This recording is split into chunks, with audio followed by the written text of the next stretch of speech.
Let's see where we're at. Yeah, we're live. Hello, everybody. Slightly Slanted Sleuth here. And today I am joined with a good friend of mine. He's an Aussie from down under. And why don't you introduce yourself there? Hey, what's up, people? I'm Aaron from Australia. And hopefully we're going to get deep into some archetypes, which is my jive, and sort of expand our knowledge on the incoming conjunction and the archetypes of the planets and the star systems. And, you know, let's dig and let's see what we can find. Hell yeah, that's what I'm saying. I appreciate it. But yeah, Aaron's been a plethora of information and a hell of a help for me in my my esoteric searching. Excuse me for a second. Gotta turn my light down. There we go. There, now I'm more comfortable. But yeah, he's been a hell of a help for me and my searching. You know, I've recently come to a head, just like I think everything else in our paradigm is coming to a head. You know, inside I've come to a head, and you know, it was kind of an amazing day for me when I realized that heaven and hell are both within us, and you know, and it was relieving in a way too. You know, so take it away, Aaron. What do you got for me, man? I mean, all right. So first of all, so we know about this conjunction. We've got several planets in Capricorn coming into Capricorn at the moment, and they're going to stay in Capricorn for quite some time. We've got lots of interesting things going on. So we've got Pluto, we've got CERES as well, which are two very similar yet different archetypes, and we've got the same with Jupiter and Saturn. So we've got both personal archetypes at play and also collective archetypes at play, and it seems like we've got the intrinsic connection between dark and light and positive and negative. You know, the full duality is being exposed here of consciousness, of the nature of reality. And I think that by understanding the archetypes, we can sort of get a great idea of what's ahead and what the possibilities are. I know that nothing's ever fixed, timelines always change, but I think this is like a marker point in time that gives humanity an opportunity to either ascend or descend. And personally, I think that this is the cusp of the age of Aquarius. Lots of people have studied for years and said that age of Aquarius started in the 60s. Some people say it started in the 90s. Some people it started now. I think personally that it did start in the 60s, but right now we're really seeing the fruits of, you know, of what that means to us for humanity and for spirituality and consciousness and all those things. So yeah, it's pretty crazy. So did you see my on a mission sign fall behind me? Oh, awesome. It was something I hastily put up there, but anyway, sorry. And so I want to say as well that this is going to be the first time that I've done talking without any checking of the information that I've downloaded. So this is the very first time that I'm trusting in my intuition to develop and provide the right information. So if there's anyone in the chat who is proficient in astrology, don't hesitate to stop and give us some sort of insight as to where I'm right or where I'm wrong. Because like I said, I haven't cross-referenced any of this information. This is all done through meditation and through downloads through the Akasha. So, and through my own thought with my understanding of archetypes. So I'll urge anyone that thinks that I'm on the wrong track to speak up and speak their mind and give us a better understanding of what the archetypes mean, because I mean, at the end of the day, the information still comes through to me is still based on my own perception. I'm receiving it based on my own perception. So, you know, sometimes it can be wrong, but I do have 99.99% faith in my ability to be able to draw this information from the ether. So let's rock and roll. Yeah, let me just to clarify now what we're talking about here, guys, is 1/13/2020 is where there's going to be a cross conjunction. There's going to be this moon, sun, or the moon, earth, sun, Mercury. And I looked into this a little further as far as that alignment. The moon is going to be directly behind us, you know, in line with the rest of all these other planets at 3:33 of all times, right around then. But I don't know if it's precise, but anyway, there's going to be the Earth, Sun, Mercury, CERES, Saturn, and Pluto all in a line, and Venus to the left, or Venus to the right or left, and Mars to the right of the sun, you know, from our perspective. So yeah, that's 1/13/2020. I think an important thing to note is that it's not necessarily the alignment of all the planets in alignment. It's the interactions that these planets are going to have with each other while they cross each other, which is the most important part of disseminating this information. I think a lot of people get caught up in, oh, the planets are aligned. You've got that energetic line, which is going to cause this and cause that. But I don't think that that's the case. I think that it just gives, it gives the ability for the planets to interact with each other and trade off energies and, realign the Earth and all the planets back to their true nature. Because I think that a lot of, we talk about, January being the time, but January is the start. From what I see in my visions, I think that July is going to be the first time when it really, really starts to come to the forefront, and we start to, what we talk about today is going to come to light. And I think that it's going to be for several years afterwards. We've got squares between Uranus and Jupiter and squares between Uranus and Saturn as well, which is interesting. That all happens in 2021, I think. So, I mean, it is just crazy. So we can let's start off with the archetypes, eh? So first of all the planets are in Capricorn. So Capricorn has specific archetypal values. Some of them are authority, and we also have to remember that Capricorn is also closely linked to Saturn as well. So we have authority, construction, discipline, and efficiency. They're the positive traits of Capricorn and Saturn. But then we've also got controlling and demanding and cynical, and also ruthless, which is the one important thing that we need to remember here. The two last things, efficiency and ruthless, are the two things that are going to really, really play out here. I mean, ruthless is only perceptive. So a lot of people who aren't aware and aren't sort of self-aware are going to see this conjunction as being a very ruthless spiritual time. It's going to be a lot of upheaval, going to be a lot of societal, monetary, personal upheaval. So I think that's truth in itself is severe in export anyway, right? I mean, truth can be severe. That's what double-edged sword means. Absolutely. And then an interesting thing that I also found, so in Capricorn, we have the glyph for Capricorn. So the sign for Capricorn includes a V, a loop, and an arc. So with the V is representational of the hermit. It's going into the underworld and extracting that truth and bringing it back, into the light. And once we get that truth in that hermit state, that's when we truly rise like the phoenix, and we can shed our old skin and shed that, that part of us that makes us hide from the truth, that makes us hide from ourselves, and brings it up into the light. And then we've also got the loop, which is the next part of the glyph, which, the loop is the great work. It's the, the Ouroboros, it's that completion of the cycle. And then we've got the arc, which is also important. So the arc in esoteric represents, reflection of truth in solitude specifically. So, although Saturnian Capricorn energy is very, I don't know, how would you say, I don't know, it's very confident in the way it expresses itself. I think at its core, it is very reserved and it's very quiet and keeps to itself.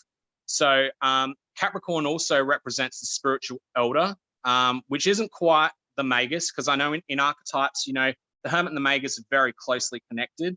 The magus is the ability to transcend thought, transcend truth, and the hermit gets stuck in that finding truth area, in that regression back into the self, and the final understanding that the only place you find truth is within. That's the hermit, and once you find that truth, then you rise like the phoenix and become the magus. So it's interesting that also the hermit means spiritual wisdom through chaos, and I think that that's a great understanding of what this conjunction means. It means that every single structure that we understand is now going to be changed. I think personally for the better, because personally being an optimist, I like to think that whenever we see hard times, that something great comes out of it. Just like a bushfire creates new growth in the forest. I think that's the same. It's the same scenario. And we've got so many different archetypes which mingle with each other as well. So we do have archetypes that are complete polar opposites from each other and they repel each other. But what's interesting is that all of the archetypes that are stuck in Capricorn at this time, they're all interchangeable. They all flow from one to the other. So, I mean, to me, looking at it from an archetypal standpoint, I see a lot of truth in this because I see the interconnectedness between the archetypes and in between the truths. I'm not coming to any dead ends. All I'm finding is more information. So that tells me that I'm on the right track. And man, You know what tells me I'm on the right track is how we came across this information. It was like that night when Rakatamata came to me, when the architect said that word to me, and it was just like that. And it was right after that when we came across this information. We were, you, me, and was it Runk? I think it was Jerry. We were talking about the alpha, why they dropped the A off of the ether, and why they demoted Pluto, or why Pluto was demoted. I don't like saying the word they anymore because they is us. But true. It is true. They is me also, not just us. Right, exactly. We're facilitating it by being in such a low place of self-awareness. So we're facilitating whoever they are, to do whatever they like. So we are essentially the people that are creating it, not the people who are changing the paradigm. That's how I've seen it for a while now. And people look at me like, what are you talking about? But because essentially we are all one energy. And for my understanding now is that what's within is without. So these planets and the alignment and everything is all manifest, or not manifest, but it's all happening within us as well. Right? In the micro and the macro. And I think that this is the conjunction that brings the micro and the macro together for a short period of time so they can settle their differences and try and bring some sort of equilibrium to existence. So I know that there's a lot of different forces at play, and especially us as humans, we're highly spiritual and we're highly creative. So I think that it's sort of like a reset button when humans get too big for their own boots and they start creating paradigms that are harmful for the universe and harmful for the progression of all things in the universe. I think this is the reset button to say, hey, we're going to bring everything back into light so you can see what's been going on in the background, and then we're going to give you a fresh slate, to deal with. And that's Uranus. That's that archetype of Uranus when we're squaring Jupiter and Saturn with Uranus in 2021. Uranus is lightning. It's revealing everything that's in the darkness. That one lightning bolt that strikes the point of, that point of energy. Uranus the sky father to the Greeks? Correct. And Uranus and Earth in old Greek mythology, they birthed the planets. Saturn and Jupiter are sons of Uranus. So I mean, it's interesting how it all connects. The thing about Uranus is lightning creates some sort of time distortion. So what I'm thinking here is Uranus's play inside of this square is revealing that time itself is only a construct. When we see this time ripple that's going to happen, and I think that this is what people talk about, the Mandela effect. I think it's been over exacerbated, saying, oh, everything's changing. I don't think that's the case. I think that certain things do change. And I think that Uranus is the archetype of Uranus. I wouldn't particularly put all of the blame on Uranus for it. I would say that the archetype and the energies that are connected to that Uranian energy, is what reveals. Well, I'll tell you one thing. Sorry, I don't mean to cut you off with some sick comedy, but when it smells, everybody's blaming my anus. Boom. Mic drop. So, I just had to, man. I just couldn't stop it. Because your accent, you're saying it sounds like you're talking about my ass. I was. Yeah. Sorry, bud. Go ahead. I hope I didn't perturb you with that one too much, but we're all good. So if you want to maybe move into that, let's move into that 17, this number 17, and you explain what you found with the 17, and I'll expand on what I found with the 17. Right. The reason why this alignment has been coming up in my mind and I mean, sure, these planets, if they were all on the same plane, if this alignment it would happen less, but Pluto, of all, it's a dwarf planet. They downgraded it, or it was downgraded, back in the 80s or 90s, early 90s? Yep. And CERES, by the way, was considered a regular planet as well, and it was downgraded as well. Well, both of Ceres and Pluto both come into alignment in this alignment from a 17-degree ecliptic compared to our solar system, or the rest of the planets in our solar system.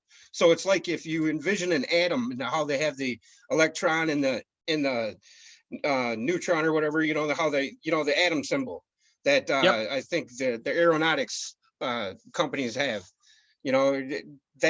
that's exactly how it is they're Pluto and Ceres are both coming in at 17-degree angles, so they're on the same plane, but they're not on the same plane as us, but they're going to be right on the same plane at exactly the 13th, so that's why it kept coming up. So what did you come up with the 17 now?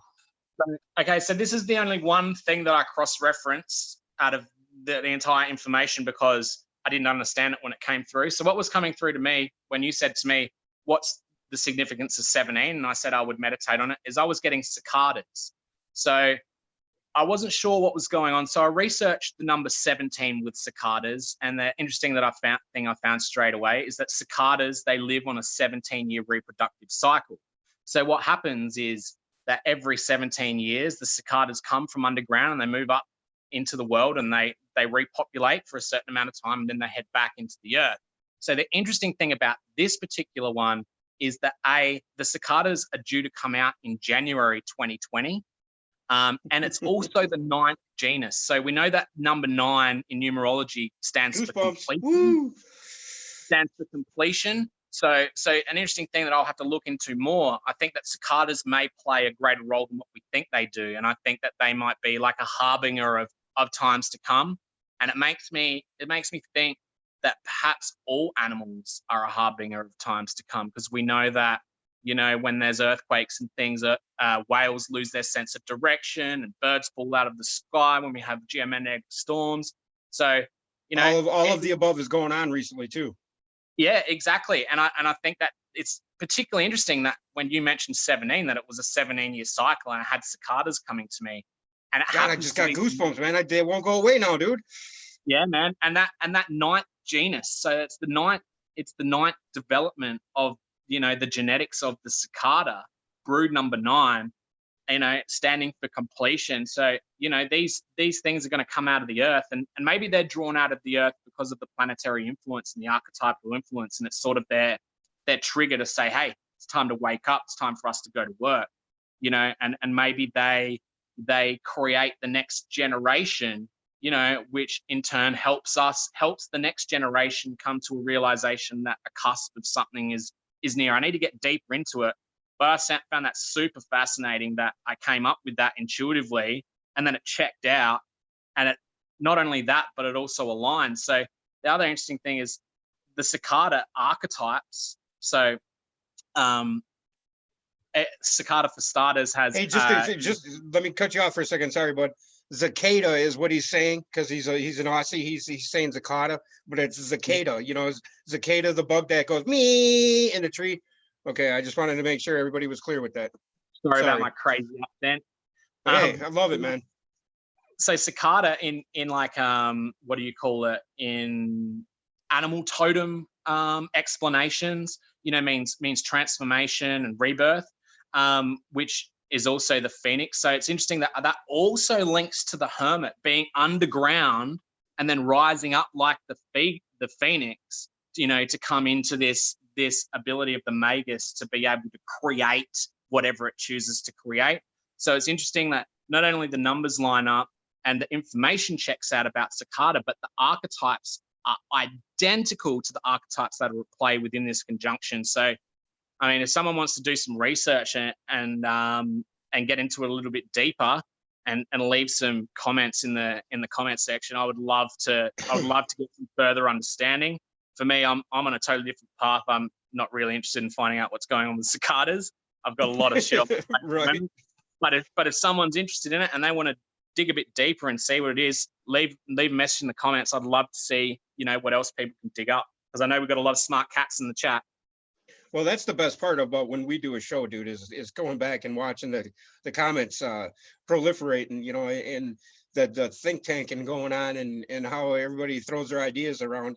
You know, the last live stream we had, I think I got in an argument or you got in an argument with someone. I mean, it wasn't really an argument; it was a debate, and Yeah. it was a good debate. You know, it was you know, yeah, I think it was you and somebody else, and I think no, that it was me that I was debating with somebody, and I don't think it was our live stream. It was my last live stream, but it was the long and short of it was is I felt the frustration in me, but I Yeah. dealt with it, man, and that for me that was key.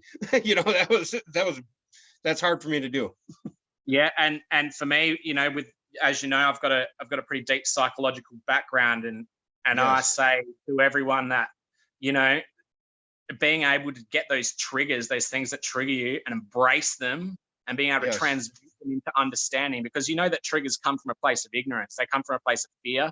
It's because you don't understand the paradigm that's presented. You don't understand, you know, your own point of view, the other person's point of view. This is what triggers you. You know, it's like an internal cognitive dissonance. So, I mean, that's key number one to developing your psychology, is identifying your triggers and dealing with them, man. So kudos to you, man. Shows that you're on the right track. You know, well, you move. I'm not trying to get a pat on the back. I was trying to attribute half of that to you and your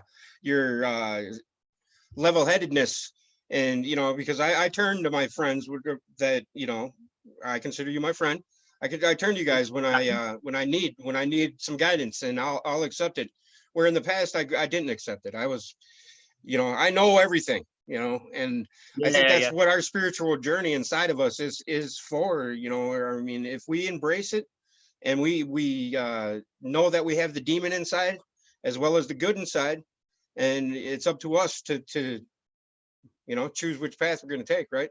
And you yeah, know, man. I thank everybody that's on this watching us here, and anybody that has helped me in the past, and even the ones that have passed in the past and have helped me, you know. And I'm speaking of Runky Monkey, who I miss dearly, but you know, you've helped me deal with that aspect of life, which is the fleshly parting of our way, you know. And Yeah, I mean, I man. was stuck on that forever. That's the biggest implant that society, you know, has upon them, is that perception of death, man. There's no such thing. There's only life. Energy just changes forms, man. It never dies. It just changes. So, I mean, the quicker that people realize that there's no such thing as death, you know, the less people are going to carry their grief throughout their life. You know, I know it's hard when we lose close ones. I've lost plenty of close ones in my life, but you know, it's doing you no good to be in that grief, in that fear Well, state. and You know, when you're sad, you're robbing the people that are around you of you. I mean, it's one of the yeah, most man. selfish acts you could actually have, is being depressed about somebody else passing, you know, Yeah. because you're kind of being selfish. And don't forget, we are continually exchanging energy between us. You know what I mean? So when you have a friend that dies, you know, every thought, every feeling you have goes into their energetic matrix. You know, whether it's the spirit level or the soul level or whatever. So when you send grief towards them, that's not exactly helping them lift up and vibrate at the right frequency to be able to move forward efficiently. You know, and I think, with my background in understanding of, you know, mediumship and entities and stuff like that as well, I think that that's a lot of the reason why entities and ghosts get stuck here, is because, not because of their own personal things, but because the people around them keep them here. They attach them here, which comes back also to the thing that you just posted on YouTube before about the devouring mother. You know, the devouring mother is unable to let go of their children, let them go of their nest. So they set hooks in their children to make sure that they never leave them, whether that's a dependence on money or a dependence on affection, or, you know, whatever that might be, you know. And it's those hooks, they're the hooks that keep us hooked into this physical matrix, you know. And they're Precisely. definitely physical hooks. They're, you know, although you can't see them, they don't exist beyond this matrix that we exist in now. You know, everything, every part of our body that exists beyond this matrix is more than we could ever perceive. So I would like to think that it's capable of being able to shake these attachments off like it ain't no thing, because it understands these attachments, because it has a lot higher level of consciousness. Yeah, and going back to that alignment now, so what do you get when Saturn is the matrix mixer, right? It's the doorway from the physical to the chaos, or the chaos, you know what I mean? It's the environment, or the place in which, or the energy in which our physical nature is transformed into the energetic nature, or vice versa, right? Yeah, in a way, yes. So one thing I'll say about Saturn is a lot of people misperceive the archetype of Saturn and call it, you know, the Matrix, or the creator of the Matrix. That's not the case. No, I didn't think that. Saturn is control, discipline, construct, right? So various energetic factions and people like Rothschilds, etc., they use Saturn to create paradigms, because they use that that energy of authority and construction to implant exactly what they choose into it. So, when we're talking about Saturn, I would just say that it's just stubborn. It is what it is. It doesn't change for anyone. It believes what it believes. And just in the same way that Jupiter, its polar opposite, is able to change its perception all the time. So I would say that you know this being Saturn, and Capricorn also being closely related to Saturn, or the same thing, depending how you look at it. It just shows the overwhelming thing about this whole conjunction is that the construction and the authority of the life and the matrix that we live in now is about to change. Because of the influences of things like Jupiter and the moon and all these different elements archetypally, which are exchanging energy with Saturn, which has been by itself free to do whatever it wants for at least the last 27 years since the last conjunction. It's like, to me, it says that Saturn, Capricorn, it's just saying that this whole way that things are constructed is about to change. Uranus is saying, well, I see what you're doing in the background. I'm going to light it up for everyone to see. Ceres is saying, I'm the goddess of agriculture. I'm Demeter. All of the rewards for your spiritual work during this last 27 years, which you believe has been going unseen to the higher self or unseen to others, is about to be revealed. You've got so many other things. And the interesting thing about the moon being behind means that the emotive force is playing a secondary part in this. It's not the driving force. And we know when you're high emotion, low logic, things go haywire, and just like when you're high logic and low emotion, you become ignorant and stubborn. So I would say that, the moon being behind in alignment shows that it's just playing a passive role. It's not playing a dominant role.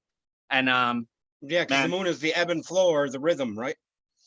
Correct. Well, it's the emotional energy. It's the energy that, it's specifically in the physical though. So I would say that, like, the moon specifically has something to do with us personally, animals personally, the earth personally. It's more of a personal thing than a collective thing. So I think that the moon being behind is saying, it's not so much personal. It's more about the collective. There is a small part of the personal stuff that's at play, but this upheaval is about the collective paradigm, not about the personal paradigm. So, yeah. It's crazy. You think it's directly going to affect our physical paradigm, and like the geopolitical realm, and how we see ourselves in the world and in the universe, and where our part is in this whole mix, is what you're saying? Yeah, man. And I think, yeah, that's exactly what it's doing. It's gonna upheave everything, in the last 27 years that has been, integrated into the structure of our reality that's been hiding in the shadows, and it's going to bring it out to the light. And it's up to humanity to, take it for what it is and make a choice whether they want to discard it or they want to keep it and move into the new age. And that's why it's always up to the free will of the humans. And this is why we are the divine beings, because no matter how the universe chooses to play out, we have a choice in which way the energetics move. So, I mean, it's just going to reveal everything. And I think that one key marker to see that this is happening, I know he's very polarizing, but Trump in particular, and I don't like talking about politics, especially geopolitics and American politics, because I think American politics is the biggest farce on the planet. Yeah. But although not that much better than Australian politics. But I would say that Trump is sort of like an icon for this coming thing. So he's revealing, you know, things about people and about themselves that they didn't know. He's polarizing people and creating that trauma. And people have that choice of saying, okay, well, what's going on here? What's triggering me? Or they can choose to ignore it.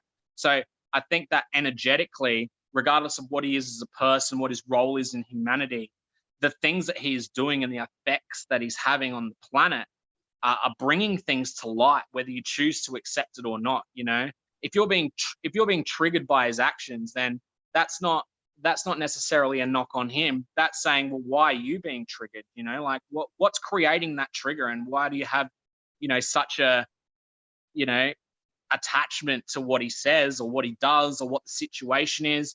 You know, so I just think that he's a great icon to lead into this next section, and that's why I think that based on the energetics that Trump will win the election and he will continue on, because it continues that paradigm. We've got this paradigm of this conjunction that's going to go for the next several years. And it just so happens that when the conjunction's all said and done and all the squares of the planets are finished, that's the end of the second term. So, I mean, I personally believe that no matter what happens from here on out, I think that he will continue on, because he is an archetypal icon of the times that we're in and where we're moving to. You know, people say that he's ignorant. You know, that's an exposure of people's ignorance. It's making people be more aware of, you know, what they believe. And, you know, so I think all things are good and bad. Nothing's intrinsically good or nothing's intrinsically bad. And that's why I think that Trump is perfect, because he's a puppet of the old system, the old monetary system. I do think that he's closely connected to the Rothschilds and all these other factions. You know, I think that he is a part of that beast system, so to speak.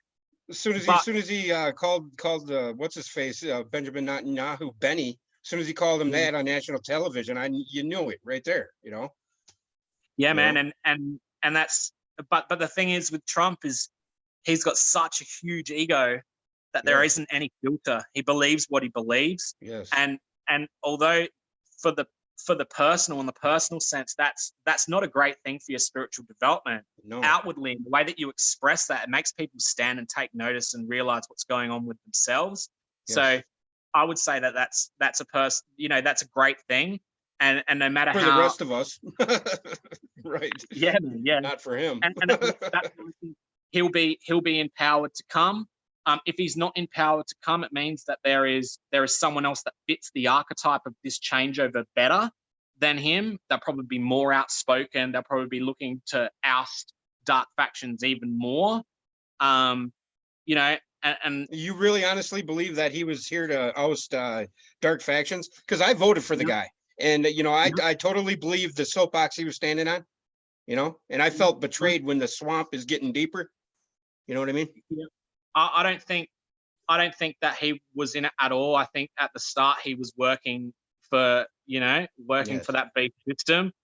Yeah. I just think that because he's such an egotistical person and he only really cares about how people perceive him and nothing else. Yep. You know, he's tried to give the people what they want, and it's sort of catalyzed what's coming. And I think that, you know, it's written in time. You know, if this conjunction is what we think it is, then, you know, it's written in time that the transformation from him being, you know, a part of the corporate, you know, hierarchy into, you know, this new age way of looking at life. You know, I think it's just a natural procession of, you know, well, the second Trump was coupled with Pence, you know, trumpets, you know. Yep. The trumpets are sounding, man. Yeah, man, and we both know that the trumpets are sounding. Whether Trump's actually doing anything whatsoever, right? I mean, that remains to be seen. You know, like for example, the Q group and all these other things. That's a bunch of nonsense. I don't care that people believe what they choose to believe. People can believe whatever they believe, but personally, I think that the Q groups are farce, and it's a bone just to keep people hoping. you know? Yeah, no, I think that there are certain things that are going on in the background. And I think that Q is using that information to try and drag people in, to try and spin their paradigms and spin their ways of thinking to get them out of the paradigm that we're heading into. I think that Q is a part of the beast system.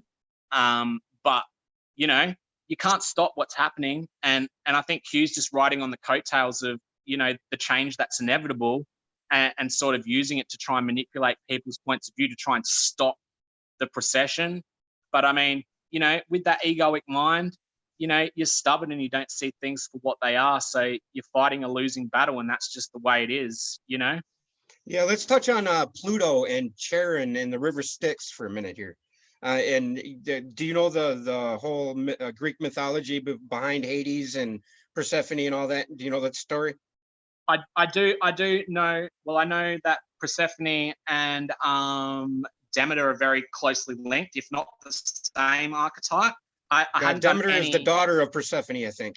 Okay, well there you go. So when you said that name, I'd never heard that name before today. When we spoke Persephone? earlier, yeah, never ever Really? heard of it. Came across it, or maybe I have, and it just didn't. You know, I didn't absorb it. But when I tuned into that word, Persephone for me meant soul. It meant like the essence.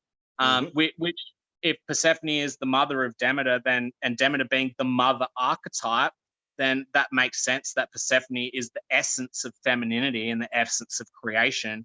But I mean, that's as far as I know about it. So, man, if you want to expand and see what I can bring up. Hades in Greek mythology, Hades kidnapped Persephone, and she stayed with him until, you know, it had to do with the sun and the winter solstice, and you know, she stayed during, you know, the winter months or whatever, and then she came out. And the same with Demeter, you know, that's how Demeter is associated with our what the hell am I trying to say here? Grains and harvest and all that. But Yep. yeah. But then she'd come back, and she would go back every 6 months. Well, she was kidnapped by Hades, and well, the river Styx and Charon, Pluto is also Hades. You know, Pluto was and this is the weird thing about this whole Pluto thing, is that Pluto wasn't even a, you know, planet, you know, in all of this stuff. Pluto was named by a little girl in like the 70s, after Tombaugh found Pluto via mathematical equation or whatever. And then they found this fixed spot where, you know, because it was perturbing. This is where the whole Planet 9 thing comes in. Well, Yep. Pluto and Charon, it's Charon, you know, Charon is Charon or whatever. But Charon is a dark stranger of the river Styx. And I'm reading from the meanings, hidden meanings on Bill Donahue's website. And what is all about your mind, what goes on inside you, and your connection with the electrical power of the universe. Who was Charon? Charon pronounced Charon, or pronounced K-Ron, was the ragged old boatman of the underworld in Greek mythology. He was the son of Erebus, darkness, and Nyx, night. Charon ferried the shades, spirits of the dead across the Styx or other rivers of the underworld. Now, the whole thing with the word Nibiru, now that's the place of the crossing, usually to do with rivers or ferries. Yep. You know, and that's in the old Mesopotamian cuneiform tablets. That's where Sitchin got all of his planet information from, where he automatically named the planet Tiamat as Earth, and where all that nonsense comes from. Now, maybe it was, I don't know, but you know, the Tiamat is part of the Mesopotamian creation myth and all that. You know, I think it was the fresh water, and Abzu was the salt water, or vice versa. But that's the background radiation of our you know, microwave background. That's the chaotic waters of noon. But anyway, not to get off on that, but Charon ferried the shades or spirits of the dead across the Styx or other rivers of the underworld. And the underworld was also known as Pluto, you know, the planet of the dead. The ancient Greeks buried their dead with a silver coin in their mouth as payment to Charon for this trip. Those who did not receive proper funeral rites were forced to wander along the riverbank for 100 years before obtaining passage to Charon. Pluto is the planet of the dead. The reason is that it becomes the most distant planet and the last one before the underworld. I struggled to the top of Pluto and then looked down, and there is paradise. And Pluto has a small grayish satellite orbiting it, around it, and it's called Charon. Pluto is the gate to the underworld, and one must be ferried by Charon to reach this place of the gods. Now, you have to understand that the underworld is our consciousness. It's our mind, our inner mind space, right? You understand, you know that. And Charon is the little ferry boatman that you know, whatever. It's the little guy that helps us cross that. He's the ferry driver or whatever. Jesus was betrayed for 30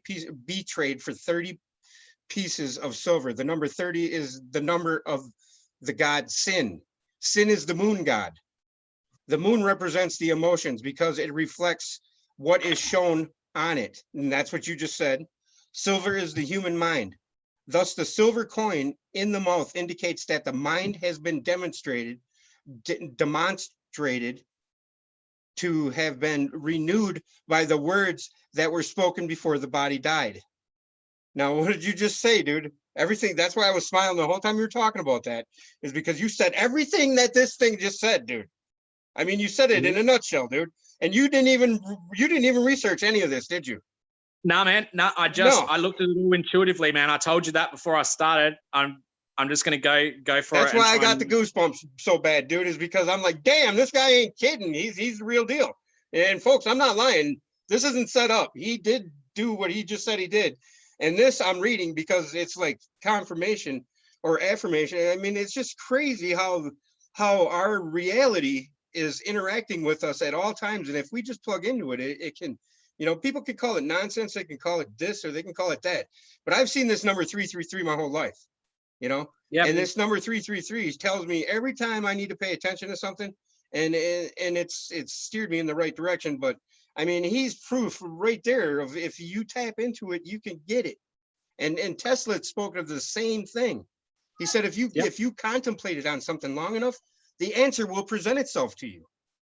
You know, you don't even have to contemplate on it long enough, man. Like literally all of the things that I came, you know, I would have spent a maximum of 20 minutes compiling all that information, like maximum. I had to write it down because I find that I forget things very easily when I'm getting that information through.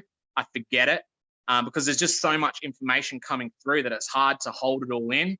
But man, it is how it is. And that 333, once again, there's that number 9, there's the end of completion once more. So, you know, it's all intertwined, all the archetypes, you know, they all play out each other. And what came to me when you were saying that is Pluto being the gate to the underworld. Now, I think given the paradigm that's been presented with that story, you know, we're talking about traveling through Pluto and going through the gates into the underworld. See, I think with this completion, I think it's going to be the opposite way around, because the darkness to light, meaning the underworld is coming out back into the inner solar system and lighting up, you know, the physical reality, you know, and that's that same, you know, that's the exchange of the energy. You've got the story of, you know, the underworld and our energy flowing into Pluto through the underworld. It's also got to flow out of Pluto into existence as well. And I think that, you know, this alignment gives that opportunity for the perfect storm and the perfect exchange of energy between all the dominant planets, between, you know, the physical and the non-physical, between the positive and the negative, the dark, the light. You know, there's just a massive interplay of energies that are going on where they all get to exchange energy with each other and, you know, and normalize. Before anybody thinks that we're a bunch of new age hoodads and whatnots, we're not new agers. We're not none of that. Me, I found God. God is my truth. That's why I've dropped For the Truth off of my name, you know, because it's brought me full circle, because I started saying, if there's a God, why does God do this? Why does God do that? When God is just the progenitor to what we are. We have free will to decide what God created evil so he could form the good. You know, that means that the ego keeps us alive long enough so we realize that we can do good and we can come back full circle. Now, that what you just said was beautiful, because 1 in 13 is the beginning and the end. right? It's the Yeah, Alpha, man. the Omega, because the Yep. 13th sign is Jesus, which is the light in our mind, which is, Jesus is not a person, may have been, I don't know, but Jesus is the word made flesh, which is what this is all about. Our mind becomes the underworld, becomes the planets, and I mean, it's vice versa. What as above, so below, just like the heart, the mind, and it's just crazy how, and to top it off, Janus is a two-headed god, which January is named after, Yep. Janus, and it's Yep. it's the same thing, the beginning and the end. It's the And start and the end of the loop. Janus is also the same archetype of the Gnostic expression of Abraxas. So I'm not sure if people are aware of what Abraxas is. Abraxas is the two-headed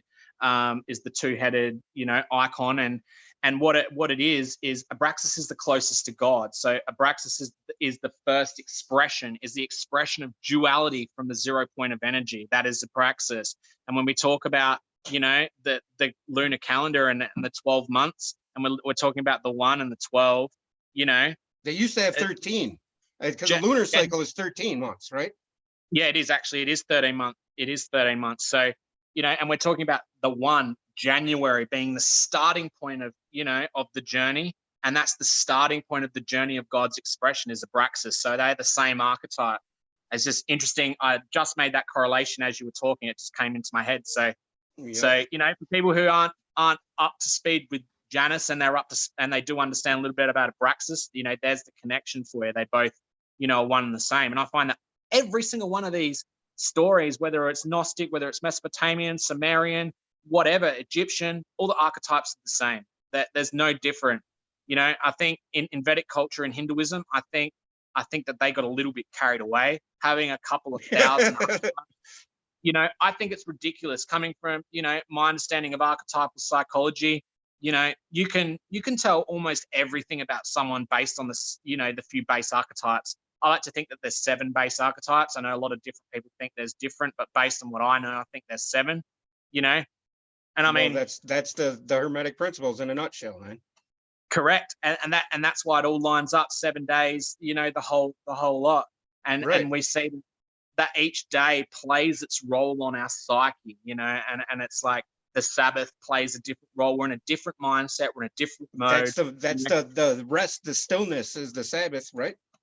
Yep. But and that's before you get ready of the onslaught of the Monday, which is when your blood and your sweat and your tears go into the craft, into your your Axis Monday. So yeah, man, it's all connected. It's all the same thing. Doesn't matter how you look at it, whether you look at it astrologically, planetarily, you look at it from ancient scripture or cuneiform tablets. However, the concept is the same no matter what. The truth is, I've found, that we've talked about this many times, and how I say that the truth is very subjective and there's only one truth. And that one truth is the creator, the 0 point of energy, and how that chooses to express itself. And how that chooses to express itself is archetypally. So I believe that archetypes are truth. Yeah, and archetypes are, thought forms made reality, or a way in which to transfer thought into action, right? I mean, I guess that's would be the algorithm of our software and hardware environment, right? That's pretty much what it is. And on a conscious level, on an unconscious level, just like archetypes between masculine and feminine are different. The woman has different instincts to what a man has. Just like the hunter and the gatherer have different instincts. The hunter's instinct is to hunt and kill. The gatherer is to stay in the shadows and take its chance. And just like the scavengers to stay back, to stay away from the hunter and the gatherer, and move in the darkness of the night and take its feed when no one else is watching. All these archetypes, they play out throughout life, in every aspect, in every person, in every animal, in every plant, and well, that's what the archetype, that's what the 7 are, is that what you just stated. I mean, the plants are cause and effect, Yep. The gender are the animals, which are us, the regeneration part of us. And then comes the mentalism, which is the Sabbath. And then we go to correspondence, where it transfers what we are to above, which is, and then what's above to us. And it's just crazy how you realize that the chaos in the waters of noon is the the unmanifest potential that the vibration polarizes and then causes rhythm, and then that rhythm is the pendulum swing, that rhythm is the ebb and flow of life, is the in-breath and the out-breath, You got it.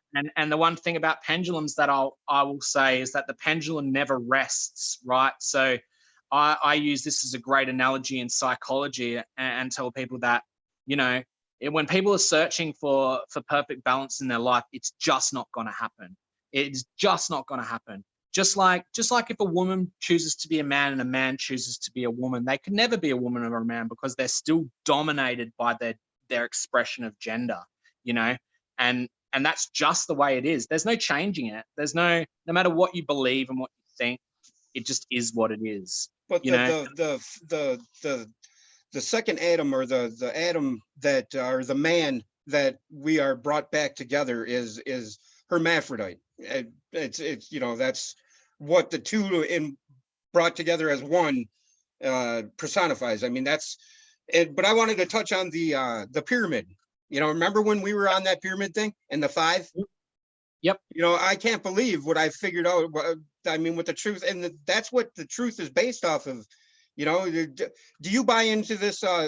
We take our information, which is the lowest part of the pyramid, just all this information that's coming at us. We take it and we take it and we compare it, which is the bricks of the pyramid, and then we start building that pyramid and it gives us proportion, something to go by, and then we start fitting the bricks together, which is the information made, compared at, refined information.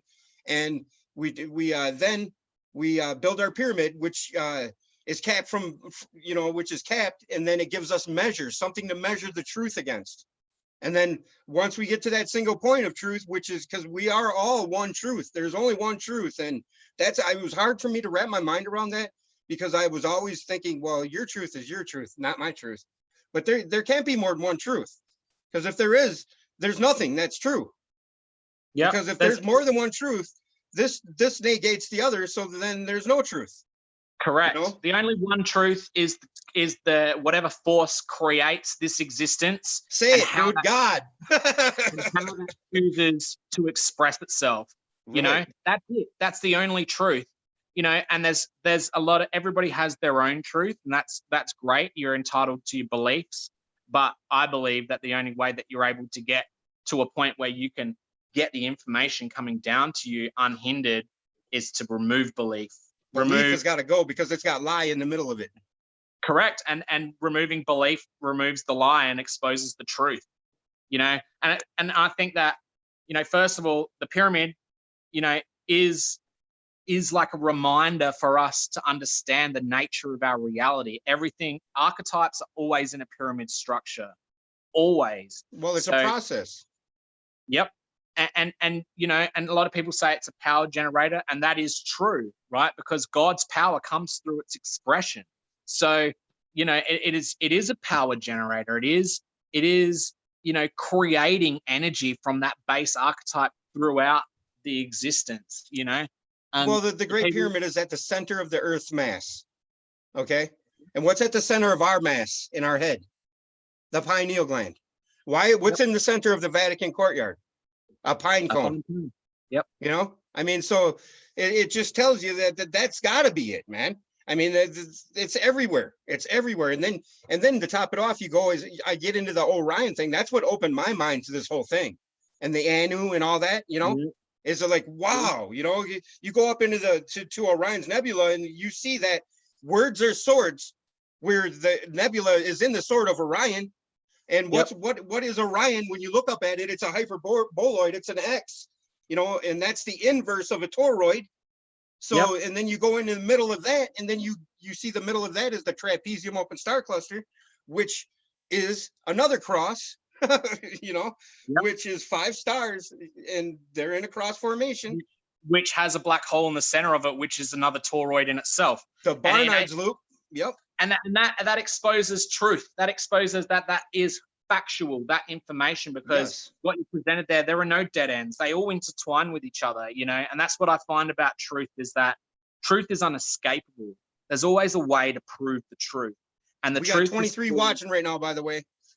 Oh, Your didn't number. even bat an eyelid. You know, and that's just the way it is, man. That is just the way it is. And I don't know what to say. You know, that this conjunction has numerology of 23. You know, the interesting thing is the last 2 times that this had a numerology of 23. The first time was the bubonic plague in, I think it was 1779 from memory. And the second time that it had a numerology of 23 was World War I in 1944 or 1945 or whenever it was.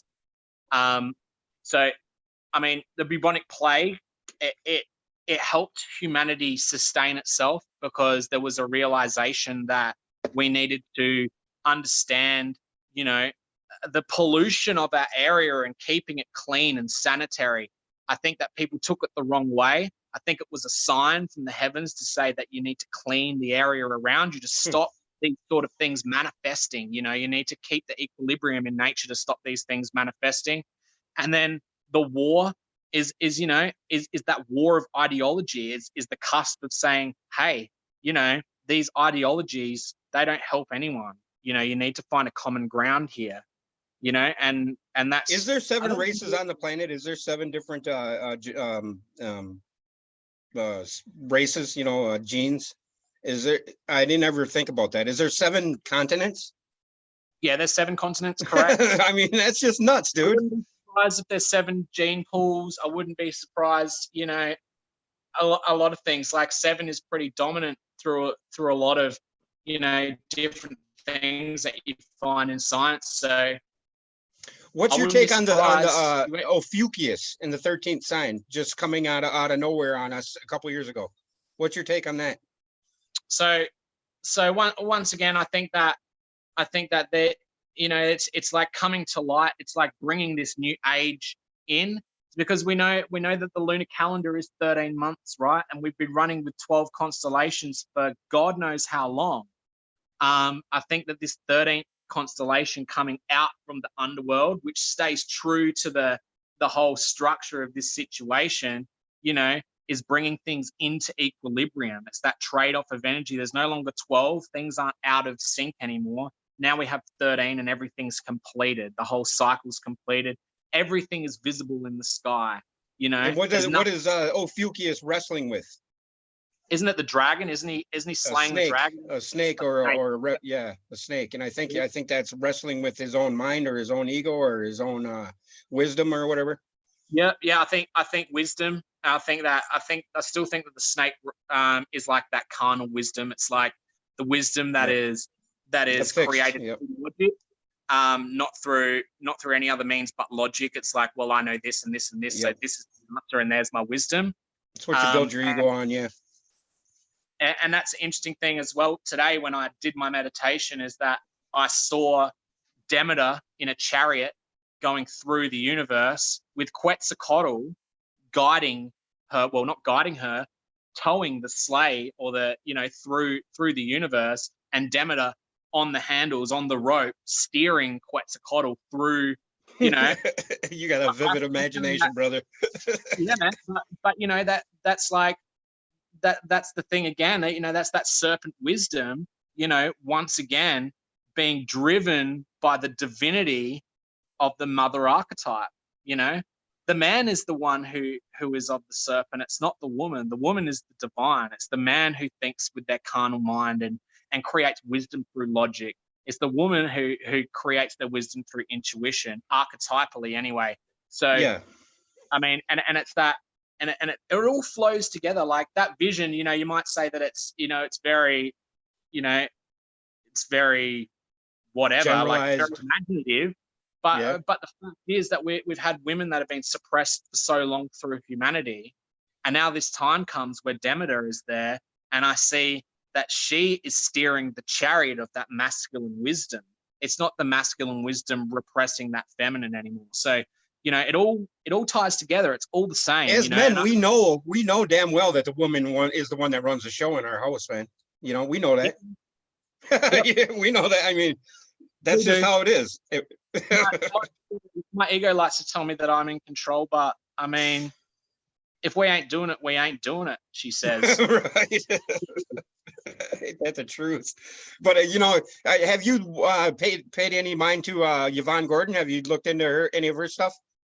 I did look into some stuff, and you sent me those links a couple of weeks ago. I thought that her analogy was fantastic. I do think personally, I think that her perception is just that, though. It is a perception. I think that it is jaded by a biblical background.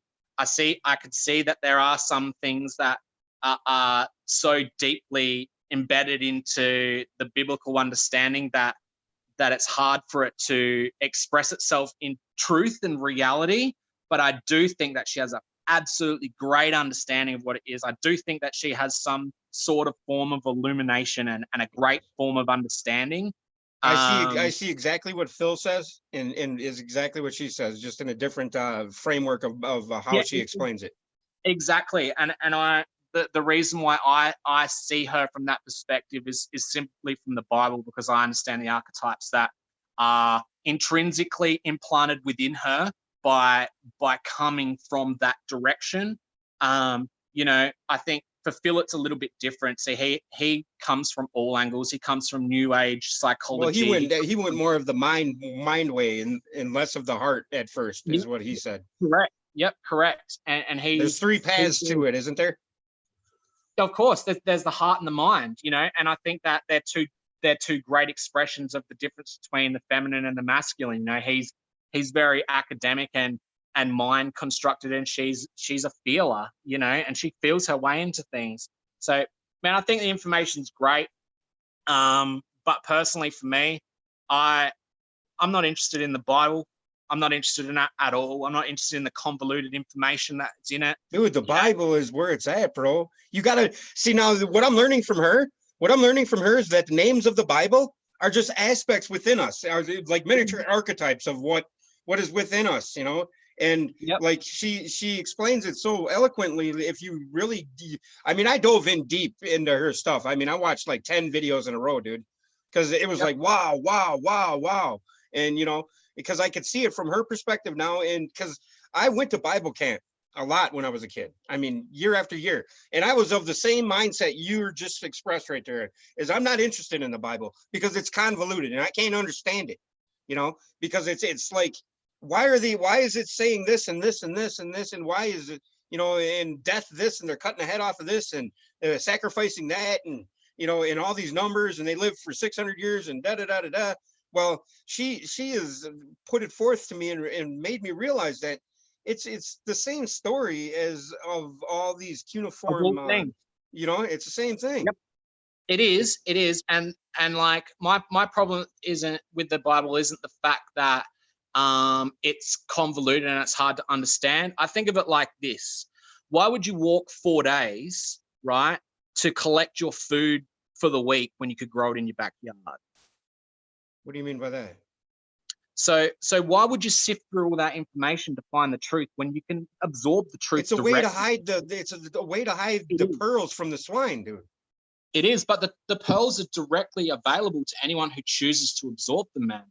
And anybody who chooses to resort to it, the Bible is so in your face, acknowledged by everybody in society, that the only way that the truth could really be veiled in that writing is if it was in parable and allegory, to the point where it was so convoluted that it would just turn anybody that's not really in the eyes of God or the light of God away, because you really have to be dedicated and have faith above reason. Those days are dead. The information is free for all of us. It's well, now it is. Now it is. But that was the only way they could do that then, is what I'm saying. Yeah. So that's why I say, for me personally, I don't judge anyone who chooses to find out the archetypes and the expressions of life through the Bible. People are welcome to do what they want. But I personally think that there are easy ways to go about finding that. And I think that the amount of time that you waste trying to find the truth. You're right about that. I think it's stupid for me personally, I'm not calling anyone stupid. I'm just saying personally, I think that it's because stupidity is ignorance when you know better, right? So that's why I see it as stupidity. Everybody knows that all the information is around them to learn whatever they want to learn. You know, even if you don't believe in source and being Well, able to download, she readily admits it took her 25 years to get to the understanding, you know, it's because she had the event, the first visit back when she was a kid. And it took her 25 years, where it took Phil 4 years, you know, yeah, to get from the first to the second, you know. Yeah, and I see Phil's path in a way likened to mine, because he's very archetype heavy as well. And like I said, 25 years to 4 years. Why would you walk 100 kilometers or 100 miles to Well, get he spent 25 years gathering the information, though. Don't get me wrong, but there's 2 visits, you know, or, you know, there's. And we all do. We all Right, spend our right. You're entire right life about that. gathering information. You know, whether we read the Bible or not, it doesn't matter. That information is still being absorbed in every single action, in every single moment. We are always absorbing that information. All we need is the right paradigm to be able to find out what that information means and how to you know, expose the truth within it, because we all hold truth and lies. And I think that, you know, it's like, would you go to someone, you know, and tell them secret things about you that you don't want anyone to know if you didn't trust them? Or would you prefer to tell someone that you trusted with all your heart, right? And that's the way I see with the Bible. There's so many, you know, allegories and stuff that, you know, depending on your perception, they can be truth or lie. There's only one truth, and that's, you know, that's that divine source. And if you can go directly to that divine source, then everything is truth. So that's why I think that, you know, although that long journey of trying to weed out the pearls, you know, from the swine pen, which is the Bible, you know, I think there's much quicker, much more efficient and better ways to do it. And I think that the Bible gives you a certain perception. You know, the journey that you have when you experience that lifetime of studying the Bible gives you a specific perception. And I think that if you're not attached to anything like that, your perception's wider, because you don't have any intrinsic understandings which alter the way that you define truth. So, Exactly. you know, And for that's me, me in a nutshell. I didn't do any, pretty much before my awakening 3, 4, 4.5, 5 years ago now. I didn't do any reading at all. I read 1 book or 2 books. You know, it was nothing. You know, I didn't have any, you know, formal input as far as my eyes on somebody else's doctrine or truth or thoughts, or, you know, I didn't read any, you know, I knew bits and pieces of the Bible. You know, I went to Bible camp, like I said. I remembered 1 verse, and that was John 3:16. You know, for God so loved the world that he gave his only begotten son, for he who shall believe in him shall not perish but have everlasting life. And lo and behold, that is what we're talking about right here, is the Son of God, the Son of Man, which is the pineal light expanding in our mind, the aha moment. And I think that aha moment is the Big Bang, but on a personal level, you know, and we all exist in that timeless bang of existence. And that's where we become the first, the Alpha and the Omega, you know, the first Adam and the last Adam, where it all has to come back, you know, because we refresh the whole system, I think. You know, what do you think about that? As far as the regeneration of everything. Yeah, I think that's what this whole conjunction's about. I think it's about the regeneration, but I think that, you know, like that old bushfire analogy, you know, you've got to let the fire come through and absolutely destroy everything before the new life can, you know, work its way up through the ground, so the roots can shoot new sprouts, you know. So, you know, I think that with this conjunction, there's going to be a lot of hard times. I would be like very wary. So like, especially with the Jupiter-Pluto conjunction, which is in July sometime, I think towards the end of July, I'd be looking very closely at the economic collapse coming then or a month or 2 after. And I would say that it's going to be a big one, because, you know, there's a lot of things. So I'm very into silver and gold. So I'm very heavy on tradable commodities, you know, making money through that. I do enjoy it and I follow it closely. And what I see is, you know, for example, in gold, for example, so you have physical gold and you have electronic gold. So there are 66 ounces of electronic gold to every ounce of physical gold. So when we're in a recession and everyone goes to get their physical gold out, because it's the only way they can trade food and things like that, what's going to happen to the gold system when everyone tries to drag their gold out and realize, hey, there isn't enough gold. There's only enough gold for 1 in 66 people who hold gold, you know? And I think like that's a true sign that the system that's implanted has been working shiftily in the background to try and siphon money from people and all that. That's all about to be stripped out. Well, it's a Ponzi scheme of the highest order, man. That's what the Yeah, man. fiat system is You know, about.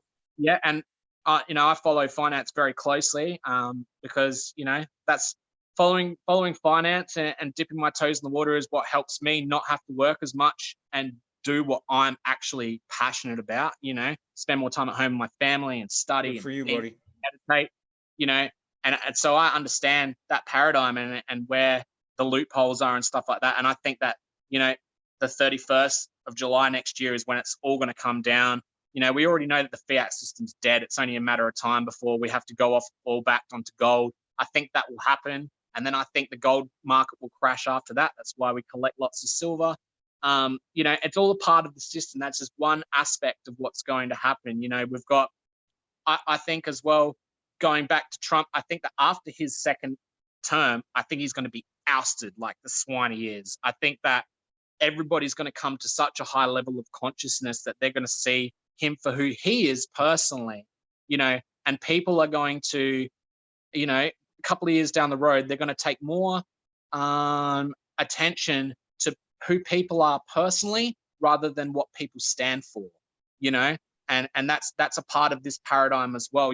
We all stay attached to our ideologies. Well, and people think that their belief is what they are, and exactly right. And I think that that's another part of the paradigm that's about to be exposed is people are going to start to understand that like they are more than what they believe, and every word is the answer to your query, man. I mean, every word will tell you if you break that word down.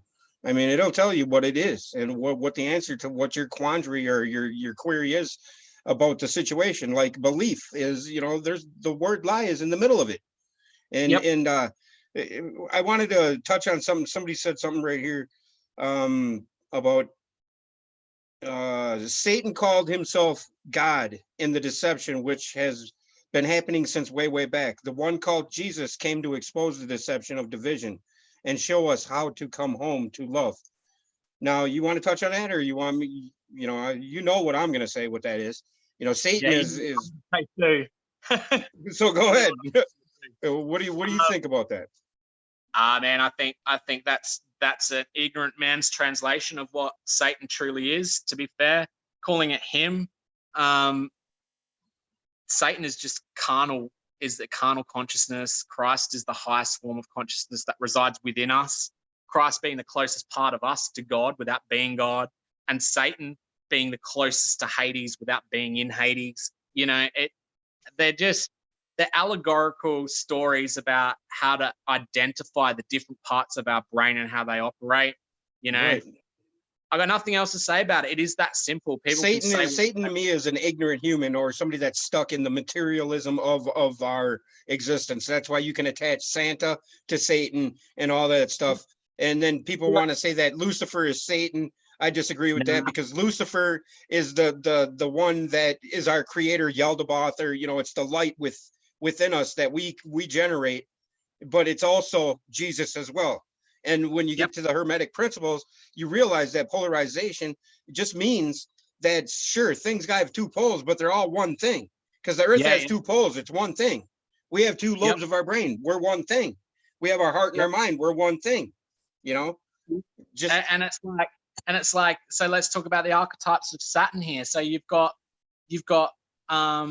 authority, right? So authority is the overwhelming thing, and you've got the two polar parts of it. You've got the negative, which is controlling, and you've got the positive, which is discipline or efficiency, which are very tightly linked. They're all the same. There's no separation between the two. One's just showing one expression and one perception, and one's showing the other expression of other expression. But it doesn't mean that it's one or the other. It's both. That is two sides of the same coin. It's like saying if you've got a coin that's flipped onto heads, it's a coin of heads. It's not the case. It's got heads and tails on it. You just see the heads, and it's the same old story that's been regurgitated over and over and over again. That measly, manly, because it's not a feminine trait, it's a masculine trait. Our manly minds try and put, sense into something that we can't make sense of, and I think that religion especially has absolutely destroyed the way that humans think. and put us into thinking that Satan is a man, that God is a man. I hate the thing that God is a man. I cringe every single time I hear someone talking to me Right. about things and they say that God is a man. Or a picture of God. And I also cringe when I hear that Jesus is a man who died for all of our sins. Right. It just makes I me think cringe. the personification of these deities or these archetypes are a way to for us as physical creatures to hold on to the thought form, and even Thoth in the Emerald Tablet states that you may have to make of this a religion, so in the essence of it will remain. And I think that's what it's that part of it is about. And I think it's ran amok. I agree totally with that, because the convolutedness of religion, it steers so many people away from what the truth really is, that they just sit there and they meander and wander and they run here to there, and it's in all scripture. It tells the same story. The battle is within us. The twixt forces are within us, the ego and the good, the bad or the good. Which are you gonna live your Luciferian lifestyle? Are you gonna chase after cars, stars, and bars? Or are you gonna just live and be good and pay it forward for the next person? Are you gonna be the guy that stops and helps the guy that's stuck in the ditch and you're in a hurry? Are you, while everybody else is driving by and that person's at their life's at risk because they're in the ditch and they're on a highway and they might get hit, I mean, are you going to be that person that just drives by the kid that's going to cross this freeway and there's nowhere to cross the freeway safe? Are you going to help that kid? Are you going to be the guy that just drives by and possibly the guy that runs them over? That's what it's all about. And it's our free will that decides whether or not the devil exists or not. And it's not God's fault because we're in plight. It's not God's fault that people suffer. It's not God's fault that you're poor. It's not God's fault that you're retarded. It's not God's fault that you stink. It's your fault, and it's not your fault if you're retarded, but I mean, it's nature. That's the indifferent creation. The truth is severe, and that's creation. Our physical creation is going to be indifferent to what we are and who we are. It's up to us to rise to that. But I do believe that there's an underlying stream of pull towards source that some of us are more plugged into, and I don't know what that is, but it's maybe because we were born or brought here, we decided to come here, I don't know, but there is a cloud of witnesses, and that cloud of and that's one thing that both Yvonne and Phil said was the cloud of witnesses. Phil told that story about how he had the hologram come out of his chest and he saw the cloud around him. Well, Yvonne had the same thing, but it was, above her, and she was in the darkness, and it was the same thing, and so all of this nature of us is within us, and we decide whether or not we're going to live the life of the devil in this hellish existence, or we're going to live in this hellish existence to be formed into the diamond that we should refine ourselves into, because we can all shine like diamonds and twinkle, twinkle, little star. Yep. And two things also is personification of archetypes is an expression of ignorance. I think that people who like to say that God is a person, that Satan is a person, that Christ is a person, they truly don't understand what archetypes are and how they express themselves. And it's through their ignorance that they choose to be able to, that they choose to put a personification on it, because it gives them some sort of, I don't know, relationship, I guess, where when the fact is that there is no relationship. It just is what it is. It's intrinsically interwoven into us.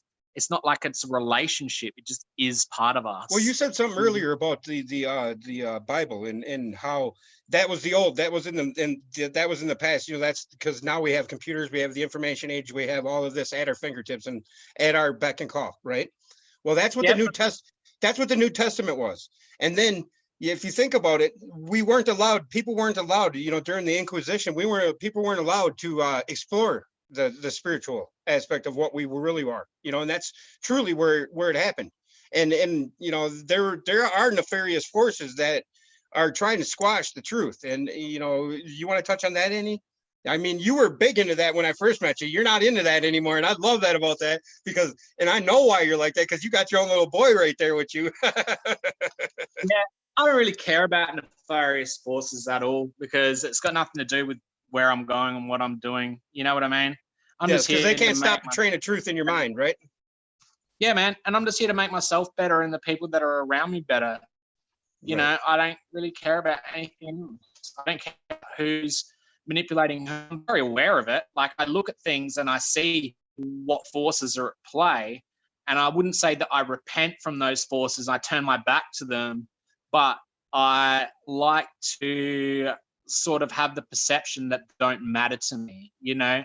And if they don't matter, then they don't materialize. And if they don't materialize, then they don't exist. So, I mean, I just, and to say that they're evil, you know, or bad, I mean, that's just perception. I think that it just comes from a place of ignorance. Their mind and their consciousness, you know, is just coming from a place of ignorance, not enlightenment. And I think, you know, and being in that paradigm makes you act in certain ways, you know, and that's just the way it is. I don't think that anyone sets out to hurt people. I think that people are hurt and they don't know how to express themselves. That's how I like to see it, you know. I don't Well, think and then that. you got people like me that ride their emotions like it's a freaking horse, you know, and go whatever way that horse wants to go, you know, Nothing, and there's nothing wrong with that because you're choosing. You know what I mean? You're right. choosing not out of But ignorance. it doesn't do you any damn good as the person that's riding that, you know, that letting that horse take you wherever you want it, where it wants to go. You know, when you want to go in one direction, that fucking horse is leading you over here. It's hard as hell to stay on You that know, path. You know what I mean? you can lead a horse to water, but you can't make it drink, my man. That's what they say, isn't it? Right. You know, so you know, I'm just And thankful to have people like you, brother, and to have your mind because and everybody in chat, you know, whether or not we agree or not, is what it's all about, is just to be civil and to have that thought form and to figure out what is right and what is wrong. And we all know intrinsically inside of us what is right and what is wrong. And I think that's why we are all here searching for what is the truth. And yeah, you know, I think we're all going to come to that one truth because we are all that one truth. We're all part of that yeah. one truth. And I think it, like for you and I can't speak for everyone, but for you and I think that we are starting to come to that realization of that truth. I know you and I have both known what the truth is for quite some time, but I think we don't have the experience and the practice to be able to We're allow refining that, it. and allow that understanding to flow through every single level of our being. Right. You know, there's higher parts of our being that do understand that divinity, but it's still the lower parts of our carnal being which haven't absorbed that information yet, and that only happens through exposing the lower parts of our being to that. You know, That's why the pyramid doesn't have a cap on it, bro. Yep. Right there. Because once Yep. our pyramid is capped, boom, we understand Yeah, completely. and that's the mechanism which keeps us striving for more. Is And like that's the hero's journey. Let's end it on that one. Now, you had a perfect analogy of the whole situation last time we talked. Why don't you run us through that the whole about the hero's situation, journey? the hero's journey. Yeah, Well, and the hero's journey is what the hero's journey is. I mean, that is the one of the base 7 archetypes of the masculine in the archetypal tree or the archetypal pyramid, depending on how you like to see it. And that is intrinsically embedded into our biology, into our psychology, and everything. You know, movies. yep, everything. It's the journey in which us as humans partake, and it's the overcoming of adversity. And, you know, for me, now that I understand the hero's journey, I don't really like the hero's journey as much. I like the anti-hero journey. I'm a big fan of the anti-hero, you know, of like, of not being enamored by everyone, you know, but just staying deep inside the self and just doing what you know is right, and not, it's not about caring about what other people think, but I think when other people do have a perception, it does play into how you act. So that's why I love the anti-hero's journey. I love, you know, and I love the balance between dark and light in the anti-hero journey. I think the hero journey is too light. It's too goody. I think that the adversity in the hero's journey comes more out of the physical than the spiritual. And I think that the anti-hero's journey is a more spiritual journey than a physical journey. So for me, I love that. But, you know, the hero's journey, everybody's addicted to it. You It's know, over and over, dude. Over and over and over and over. Cartoons. all the greatest movies of all time play into the hero's journey. You know, all the star-crossed lovers. They're the two biggest. They're the two biggest archetypes. You know that are played out. And like for me, going back to darkness and manipulation, I see, especially going to Disney movies, I've sort of taken a little bit of interest in Disney movies and seeing how these archetypes are imprinted onto young children. They're mixed up and washed up archetypes that are saying, hey, I'm the hero, but it isn't the hero. It's not the true hero. It's a misunderstood person. You know, it's not the hero. It's just someone who's misunderstood and is trying to fight to be understood. And we see that expression throughout our, you know, throughout our entire society now. We see a whole bunch of people who are misunderstood, who are fighting to be liked, fighting to be understood, because unconsciously people are killing themselves over likes on Facebook nowadays. Yeah, man, and that's unconsciously they're attracted to that because they think that they're living the hero's journey, but they're not. They're not living that. And and I see it. I see it now that I have a great understanding of archetypes. I see it through all media, through all music, through all movies. You can see the movies that are portraying the pure archetypes and the ones that are portraying the convoluted archetypes. And you find that, you know, the ones that are pushed the most in advertising and media are the ones that have the mixed up archetypes within them. And the ones that have, you know, are true archetypes, they're not as popular, you know? So it just shows that there's this societal change that it's been imprinted into us, these incorrect archetypes. And now, rather than being drawn to the purity of the archetype, we're drawn to the projection of what people want us to think the archetype is, you know? And I think that's where we have this confusion where people head down different roads and think they're on the right path, and then they get to the end of the path and go, hang on, this isn't the right path, I've wasted all this time. The true hero doesn't do that. The true hero just keeps marching forward and doesn't stop. They don't stop, and there is no end. The hero journey has no end. The end for them, it just that's what I wanted you to touch on, is the hero's journey and the truth and what that means. And yeah, you know, remember when and that's the hero's journey, like the search for the truth. That's what it intrinsically means when you boil it down to its real meaning.